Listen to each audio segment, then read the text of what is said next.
कानून संपत्ति, 5वां मूल सेवाएं, 6वां सामाजिक और क्षेत्रीय प्रतिनिधित्व और 7वां संसाधनों का सामूहिक मालिकाना अधिकार। इनमें से किसी भी मुद्दों में से उन्होंने काम नहीं किया। कहीं और वो बात करते हैं न्याय का, कि न्याय और भ्रष्टाचार पर जीरो टॉलरेंस। कहाँ भ्रष्टाचार पर जीरो टॉलरेंस हो रखा है? आप मुझे बताइए।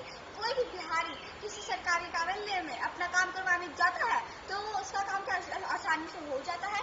बिना घूस लिए। घूस तो एक फैशन ही बन गया है। हर जगह जहाँ पे भी जाते हैं घूस जरूर लिया जाता है। यही एक और वो बोलते हैं कि भ्रष्टाचार पर जीरो टॉलरेंस है। कहाँ से? आप ये रिपोर्ट देखिए, उनके 5 अहम मुद्दे हैं। वो बोलते हैं महिलाओं को हमने 50% आरक्षण दिया। वो तो पहले से ही पंचायत स्तर पर मिल चुका है। तो उन्होंने कौन सा अच्छा काम किया? आप पूरी रिपोर्ट देख लीजिए, उनकी क्या सोच है, क्या काम कर रखे हैं, पूरी रिपोर्ट है।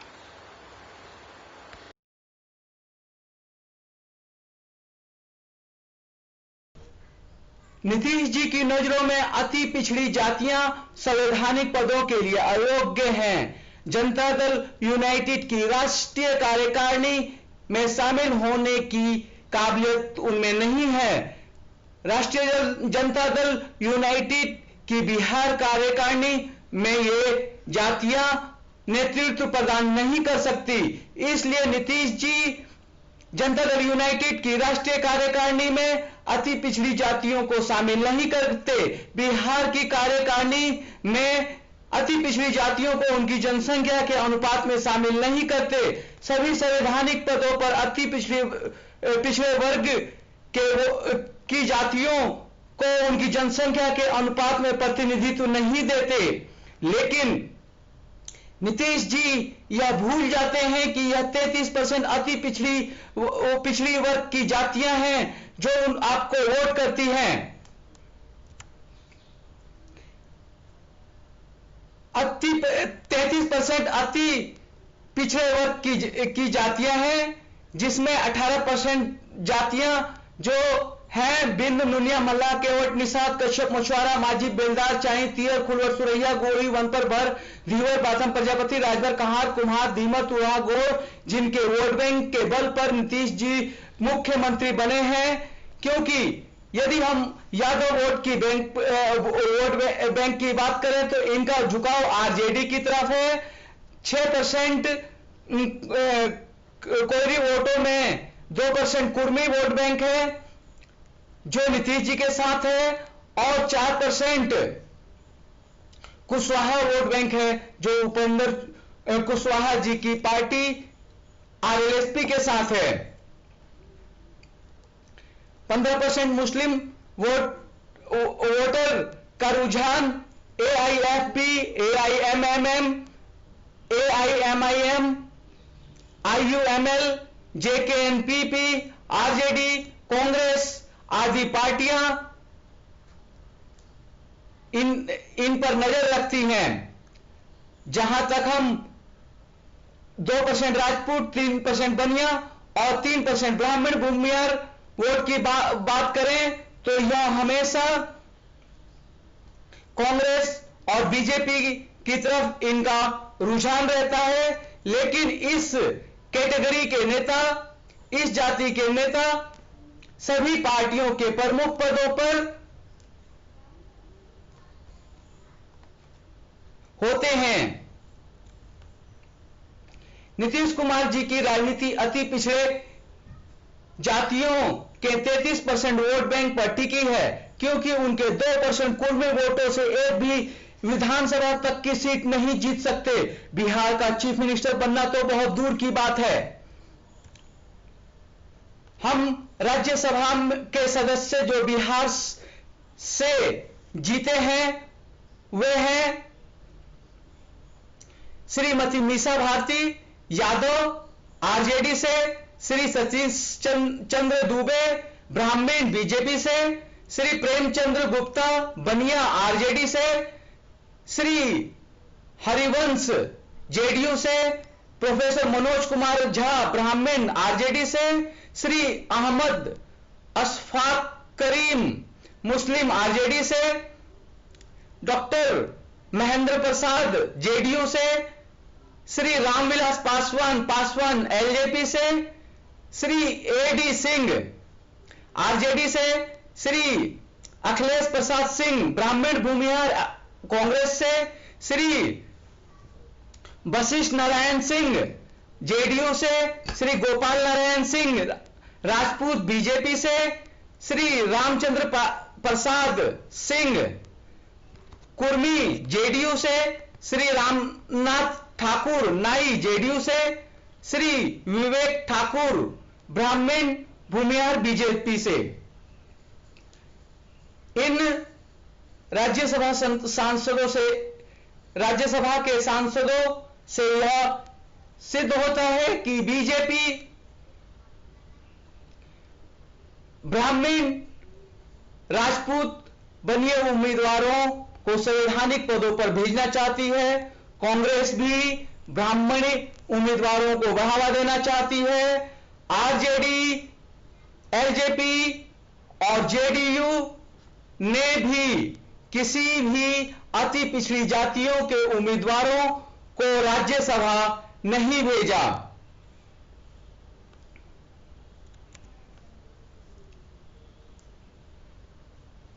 नीतीश कुमार जी को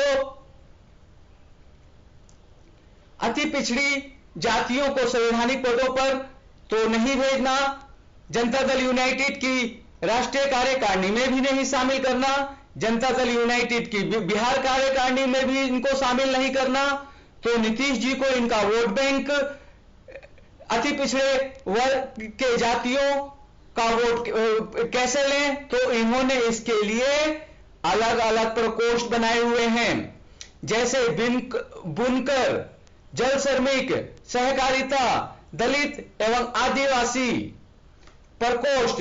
इन जाति के लोगों को इन प्रकोष्ठों में शामिल किया जाता है और इन प्रकोष्ठों तक सीमित रखा जाता है, और इस वोट बैंक से जीतने के बाद सभी संवैधानिक पदों पर राजपूतों, बनियों और ब्राह्मण प्रतिनिधियों को आगे भेजा जाता है।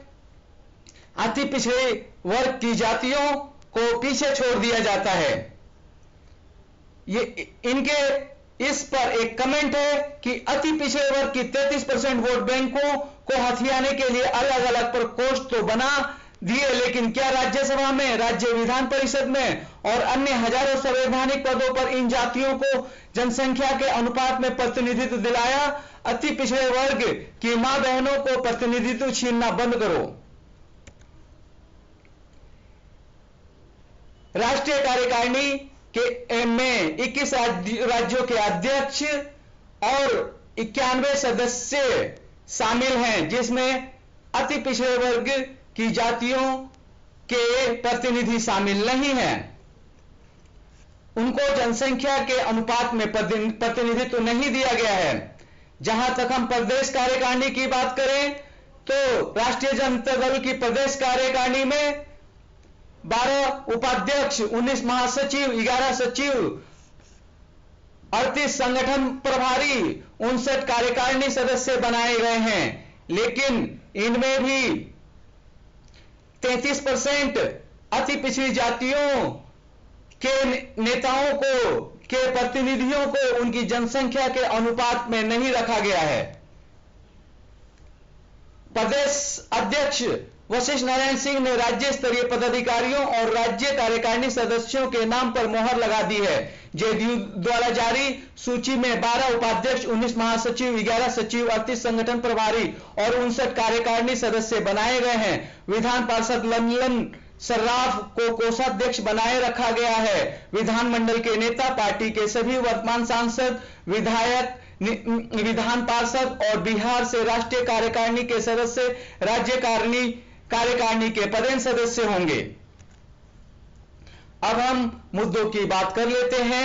इस पर भी जनता दल यूनाइटेड सफल होती नजर नहीं आ रही है, क्योंकि भारत के संविधान में अनेकों मुद्दे हैं जिन पर काम करना है, लेकिन जिसमें 7 मुख्य मुद्दे हैं: 1 स्वास्थ्य, 2 शिक्षा, 3 रोजगार, 4 मूल संपत्ति, 5 मूल सेवाएं, 6 सामाजिक और क्षेत्रीय प्रतिनिधित्व, 7 संसाधनों पर सामूहिक मालिकाना अधिकार। इन मुद्दों पर एक हमने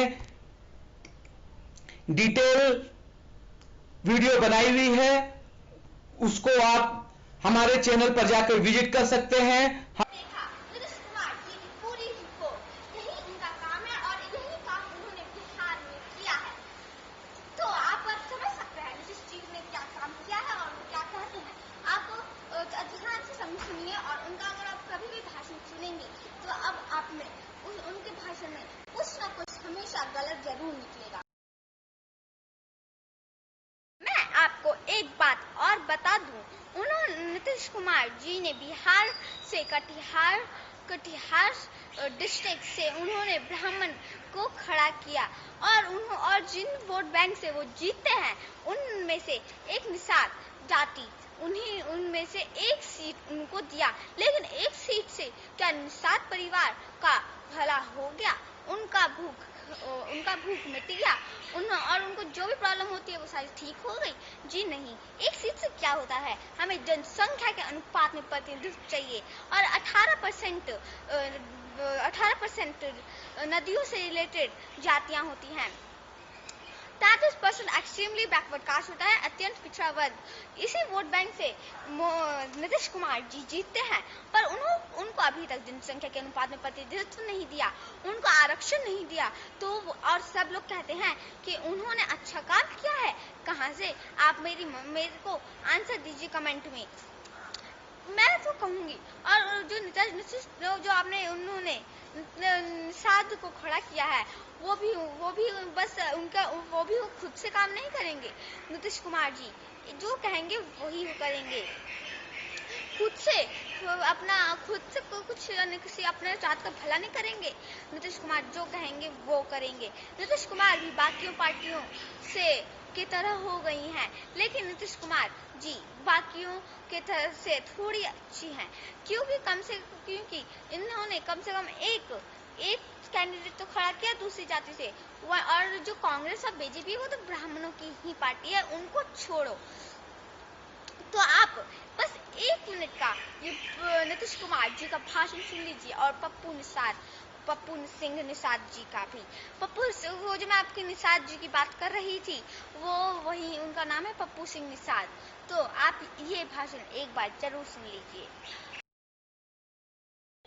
जंगल राज के रूप में जाना जाता था, कोई स्थिति नहीं थी। क्या स्थिति थी? लोगों के मन में कितना भय था, सामूहिक नरसंहार हो रहा था, कहीं सड़क नहीं, बिजली की स्थिति बिगड़ती चली जा रही थी, शहरों में बिजली की उपलब्धता नहीं रहती थी। जब वहां के लोगों ने हम लोगों को काम करने का मौका दिया, एनडीए को, तो जब काम करने का मौका दिया तो पूरे बिहार में हम लोगों ने हर क्षेत्र में काम किया। हम लोग